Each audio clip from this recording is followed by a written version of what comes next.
A startling rise in crime against the most vulnerable among us in Southern California, our children. Increasing in numbers, young children are victims of violence, robberies, and shootings, often near schools or their homes. KTLA's Rick Chambers live near downtown LA with more on the disturbing trend. Rick? Yeah, Micah, that carefree walk to school that we all remember, talking with friends, listening to music, that may be a thing of the past for current students. Police want kids now to be much more aware of their surroundings because they say there's criminals out there who want to steal not only their belongings, but in some cases, their lives. They're easy, vulnerable targets. They're not going to fight back. He's talking about our children being attacked while walking to and from school or near their homes. We're just seeing a wave of high violent crime affecting our student body. Tuesday on LA's west side, a sophomore at Hamilton High School was shot by someone who just drove up and opened fire. The teen's in stable condition.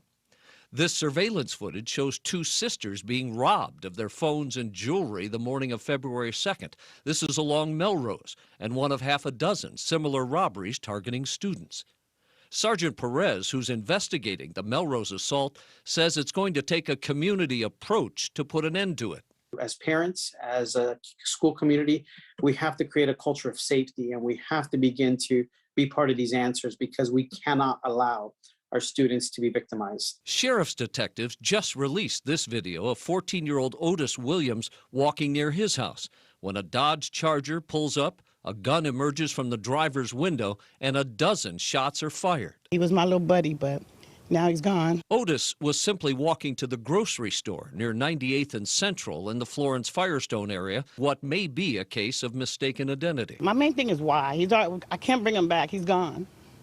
You know, but why? Why did you just pull up on my son, shoot him in the chest 3 times like that? He's just a kid. Why would you do that?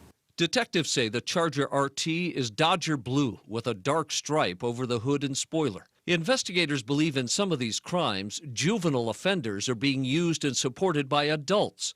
So if there's an arrest, the juvie will likely face a lighter sentence. And often there are witnesses or bystanders who do nothing. We can't accept a young child to be jumped by others and let that be okay by recording it. We have to have the ability as bystanders to intervene or get help when we need it.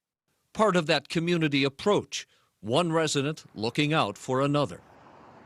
And the sergeant tells me that this type of crime is happening all around the country. They're telling kids now to walk in groups, don't be flashing the phone or jewelry or anything else of value, and whenever possible, walk on streets that are well traveled. A sad commentary on current society.